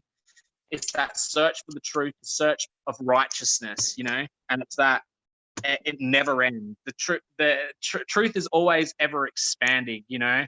The closer you are to God, the more information you have to sift through to find the truth. So it only gets more difficult the closer you get. And that's that same mechanism of making us advance forward. That's what it's all about. Right. Here we go. Here's the 7 hermetic principles broke down into the mineral, and then here's the mentalism correspondence. You know, this is Phil's diagram to what, you know, he put the hermetic principles into a upside down pyramid pretty much. And he shows that this is the correspondence between mentalism and correspondence, and then it shows you the polarity or whatever, but then the states of existence of the archetypes that you're just speaking of. And then it breaks down the tree of life right here as the tetragrammaton. You know, that's the tree of life. The tree of life is the tetragrammaton. It is. Yes. And that's the breakdown of YVYH, you know, or Yahweh, as some radicalists like to say, you know, and it's that 4-letter word for God, or the 4-letter meaning of God. It translates to Jehovah anyway. Jehovah. Yep. Yeah. Correct. And that's, you know, all that is the life force that, you know, that tetragrammaton is the life force that drives us to live. You know, it's that spirit inside of us. It's the spirit, basically. You know, we have different levels of our being. We have our physical, we have our soul, we have our spirit, and then we have God. You know, that's the Son, the Father, and the Holy Ghost. You know, the Son is the carnal, you know, physical self. The Father is the soul, the one that directs the transgression between, you know, different planes and different moments. And then you've got the Holy Spirit, which is, you know, never ceasing. It always exists. You know, it's timeless. You know, and that's what that tetragrammaton is, and that's also what the tree of life represents. It represents the different movements throughout the archetypes to reach the ultimate goal. Right. And oddly enough, that's what I'm looking for right now is the depiction of Pluto at the top of the tree of life as the Kether or Yep. the Kether Yep. in the And Sephirotic. it comes back to that whole, so for people who are, you know, interested in their spiritual development, you know, the Pluto being at the top of the tree of life, it's the gate to the underworld, right? So you're ascending the Sephiroth all the way to the top, but once you hit the top, you hit Pluto, and where do you end up? In Back your in the mind. back in the underground, back in the root system of the tree of life. That's beautiful, dude. And now you have to sort out more, you know, lower carnal things until you can come to a new, you know, way of realization, until you enter the gates of Pluto again and it starts again. And that's a perfect allegory for the reincarnation cycle, you know, and that's why I believe in the reincarnation cycle, because it links up and I see truth. Yes, and it's our soul refining the paradigm that we are in to refine ourselves and define. I think the whole squaring the circle scenario is defining our spirit, because we are spiritual or soul living in a materialistic so we are spiritual creatures living in a physical world, you know, and we're trying to define ourselves through the physical as spiritual beings. And that's the hardest thing, because we inherently know that there's something more to this freaking existence than going to work, coming home, and, you know, hating your fucking job, getting up in the morning, going to work, coming home, hating your job, going to bed, getting up in the morning, you know, and that's the treadmill that we are on. And that's what we're forced to chase, is that carrot. And that, you know, like you said, I stopped chasing carrots. I like chasing apples and oranges now. You know, don't chase them, just grow them out in your backyard, man. That's what I say. There you go. There you go. You know, that stop traveling so far to get something that you can grow within the self. And that analogy works through so many different ways. Like people who look outwardly for their information never get the information that they want, but the people who go within for that information, they always get what they search for. You know, it's right. The same old. The whole loop, like you just stated, and that's how this has been so beautiful, because you just opened up in my mind that this whole conjunction is a completion of that loop. And correct. You know what? When we first presented this information to Phil, he said that very thing to me. And I didn't understand what he meant by it. He said, "You're showing the creation loop right there." And I was like, what?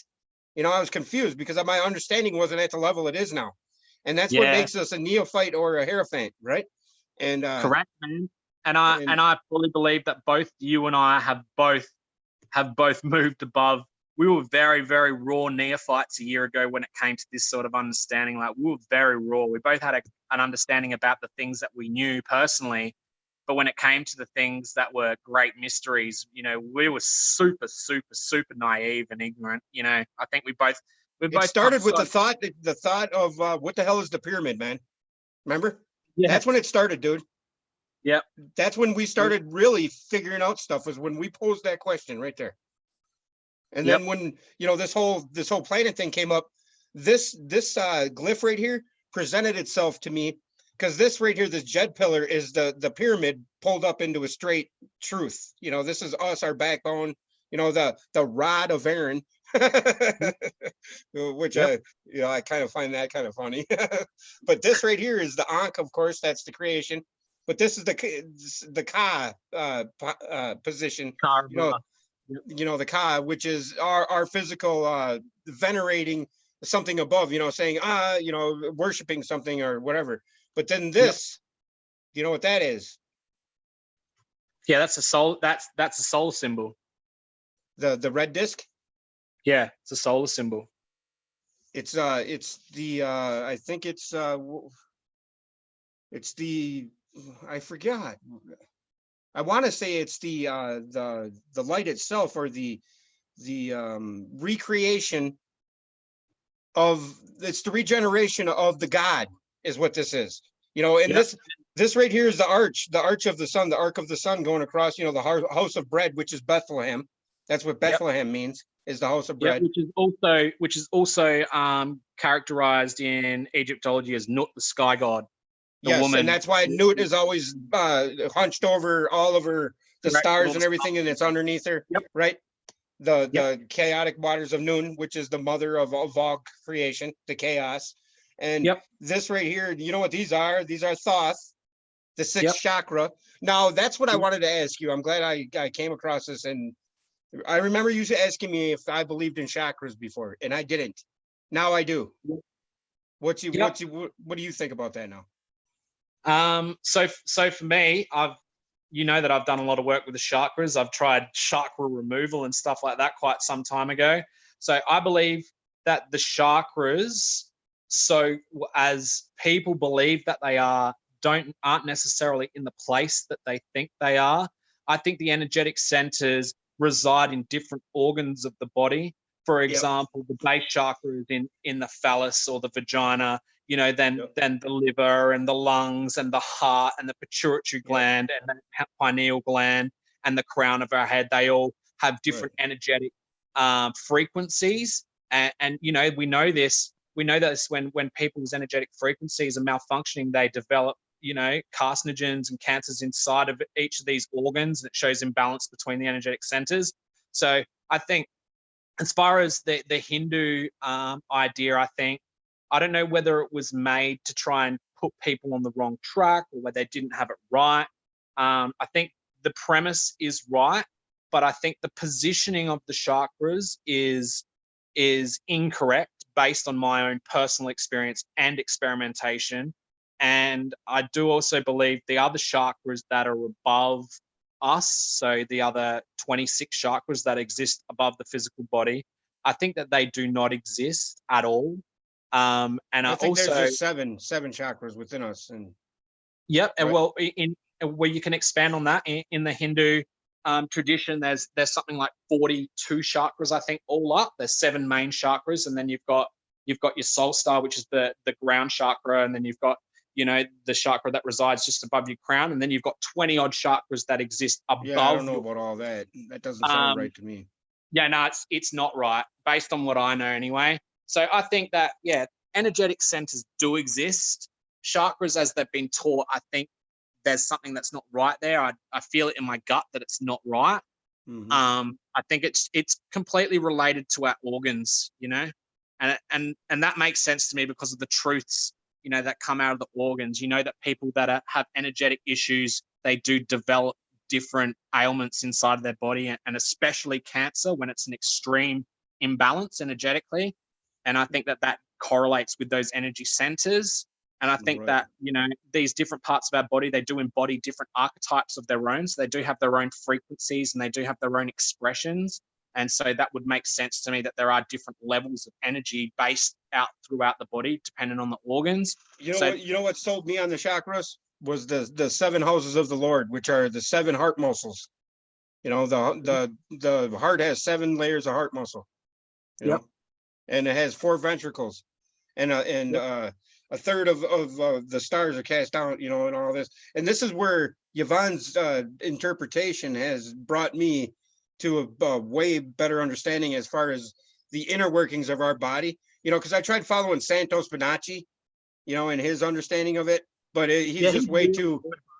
He just doesn't get it together, does he? Way too out there, dude. It's way too out there. He's got way too much going on up there. I don't know what it is, but he touches on the Christos and all that stuff in the Santa Claus story and all that. That's right.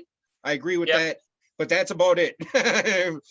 Then all of a sudden it's just going, woo! I see the same in him. I see that there are so many fruits in the things that he talks about. I think that he really does understand things. I think he just has a problem expressing it, and I think there's that must be what it is, because I have a problem with that too. And even Phil, even Yvonne has said that once you get all this knowledge and this knowing, it's hard to put it into words, and that is the reason why most things were pictograms or hieroglyphics in the back in the day. Because a picture tells 1,000 words, whereas a word can tell 1,000 different stories.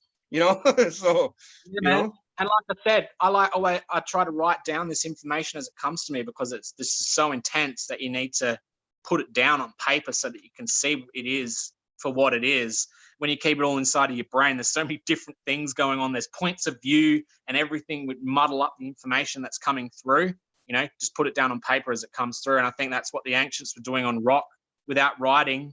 This information was coming through, and they understood that as soon as it came through, it needed to be put down so it could be expressed without a point of view. and that's why we see these glyphs. Right. And to sum this up, this picture right here is I was at a moment where we were thinking about the A and ether and the Pluto degrading and all that.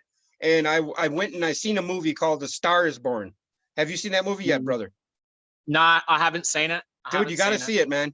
You gotta. It's one of those must do's, man. And maybe it won't grab you like it grabbed me because it just blindsided me. And I had no clue why it was doing that to me. But this glyph right here was Lady Gaga, dude. When she meets Bradley Cooper and she's laying on the bar and she looks up at him and her eyelids, her eyelids and her freaking eyelashes. And I seen this glyph right after that. And I thought of her and I said, what the hell is this glyph? And then I asked Phil what this glyph was. And I didn't even see it was a godhead. You see the two things that the ladies are kneeling on, Yeah. Those are eyebrows and eyelids, Yeah. This is a head, Yep. And I didn't even see that. And it's right there in front of you and you don't even notice it. But these two, I think this is Nephthys and Isis, if I'm not mistaken. And they're facing each other because they're representing the equilibrium of the two brain lobes that are brought into unison, because our brains, this is the story of Atlantis too, because the walled off cities in Atlantis, Kior and Undal are the two halves of our brains. They're walled off. They're separated. The only thing that connects them is one little cord. You know what I mean? Right. Yep. And so, I mean, everything is allegory first, and people don't want to say that because they're literal creatures, and I agree with you totally when it comes to all this stuff, but then people get into the, okay, so none of it's true. So we've been lied to, they want to pull that lie thing out and say that we've been lied to. Why are they lying to us? Why can't they just come out and tell us what this and what that is? Because you won't fucking believe it, because we're telling you right now, I was told things when I was a kid or about stuff that I didn't give a shit about because I wanted to go get my car or I wanted to go to the store and spend my money, but it takes, the older you get, the closer you get to death. I think that's what the whole 40 something year old midlife crisis is about. I think that brings us closer. You're younger. You're ahead of my curve. I mean, I was out running around for way too long, I guess. But yeah, this glyph right here, to end what I was talking about, I got sidetracked. Sorry. This Star is Born movie, it was just incredible how I seen this glyph as Lady Gaga. Now, on top of these women's heads is a throne or a phallus. That's a throne, right? And this is a chalice. The throne is the male, and the chalice is the female. Yep. Now these colors on the Jed pillar there's 12 on each side. Now those are the 12 paired cranial nerves in the top of our heads, which is the zodiac as well in the sky. And in the middle of that is what? The truth, the light, the way, which is the Ankh, or Jesus, the Son of Man, the Son of God, that we reproduce in union with God. So what's your perception of the Ankh? What do you think the Ankh represents exactly? The regeneration cycle of life.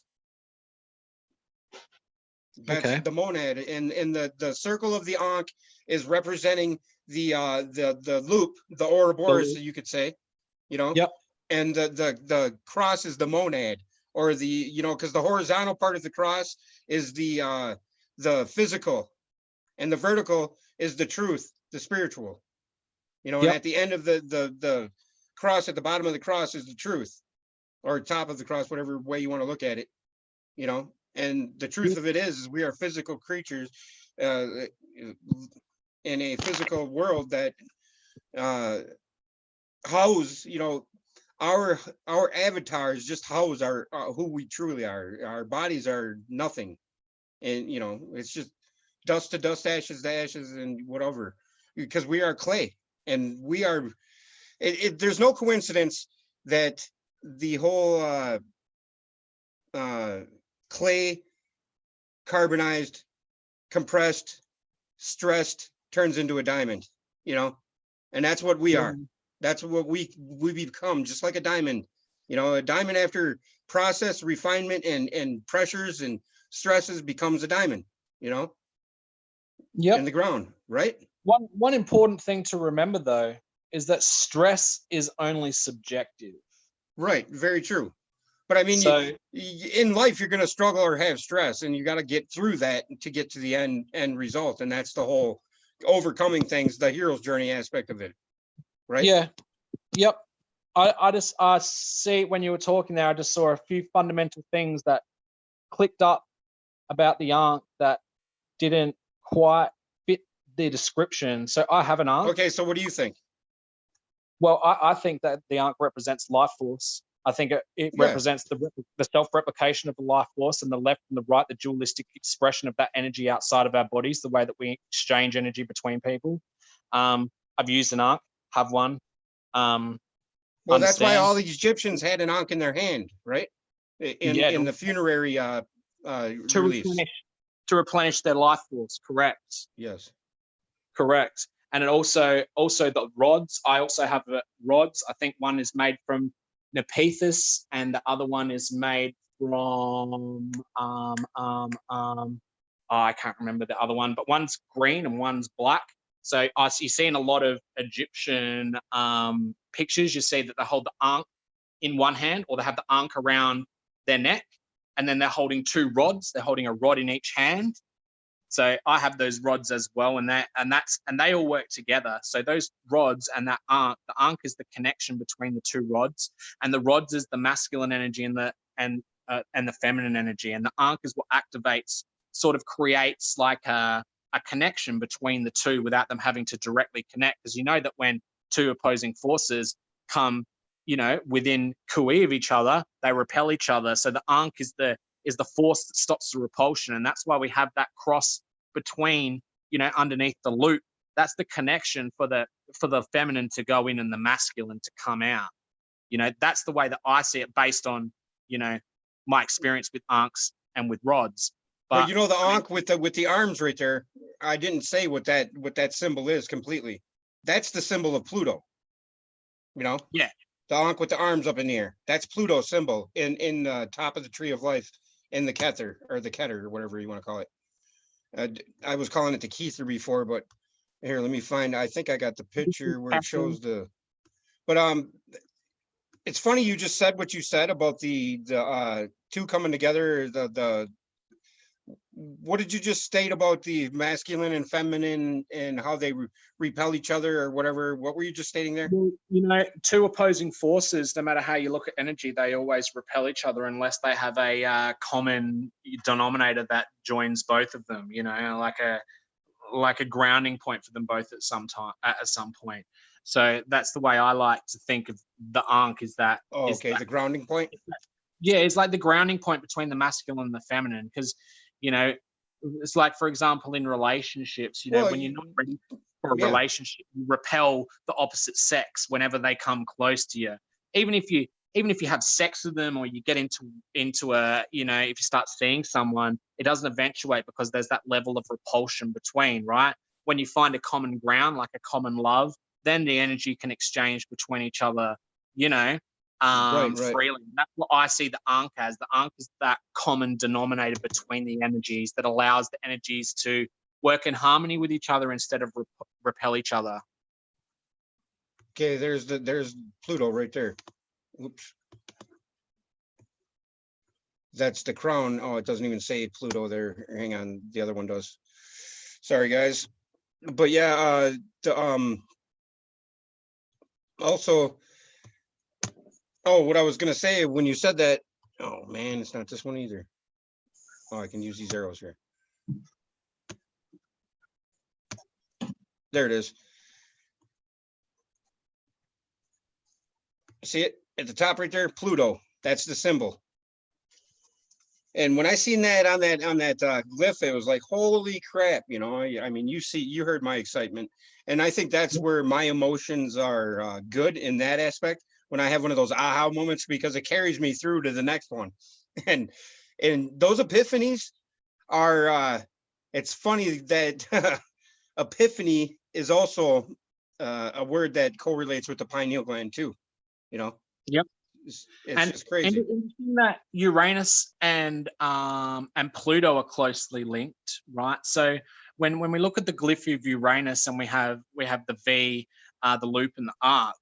So we are in Pluto. We also have the loop and the arc as well, but we also have the precession. We have the cross as well. So it's interesting how those two, they flow into each other. See that glyph that's in Uranus, Deot. for Uranus. Yeah, you're talking Deot right here, right in the middle. Yep, that's the Hermetic glyph. But there's a different glyph with the V for Uranus. Yeah, I got those over here. Yeah. Yeah, for the alchemical, you're talking the alchemical symbol. Correct. Yep. And it's interesting that they're both so close when you put those alchemical symbols together, that they're in the same line of path. And one is, one is Uranus, which is the V downwards to hell, the loop, which is the great work, or the, reproduction, and the arc, which is the reflection of truth. You see the reflection of truth as well when you get to the top, but you also have a crossroads that you've got to cross before you go through the underworld and repeat the cycle again. So and that's the river Styx, what we were just talking about. Yeah, right I here. find it interesting that those two are right next to each other and they're closely connected. Where's Uranus? Is it here? Oh no, this is the same one. That's a different one. It's the same one, but look at the symbol for the sun is the dot in the middle of the circle. Now that should right there tell everybody, And why are our 4 elements all triangles? Come on, people. Yep. Correct. Right. Correct. And you see also in air and earth, when you look at it archetypally, you see the earth is an upside down triangle with the bottom cut off of it, showing the earth only exists in this portion. And then with the air, it's the right side up triangle with a line across the top, saying that the air only exists in this portion. I just find it so interesting that these glyphs, they say so much with showing so little. Over and over and over, it's like the horns of the bull are just representation of the brain lobes, and when horns are depicted on people in hieroglyphs or whatever, it's not because they're beasts or anything, it's because they're just saying that their mind is married, And it's odd that we have to marry our male and feminine within us, and then we go out and we ritualize that and marry and have a marriage between men and women, you know what I mean? And it's just it plays out on all magnitudes, every magnitude. I mean, over and over and over, from the smallest to the biggest. And we could get into the Anu and more and way more, but I mean, I think we've gone on long enough. And hey, dude, I appreciate you, and I really loved this conversation, man.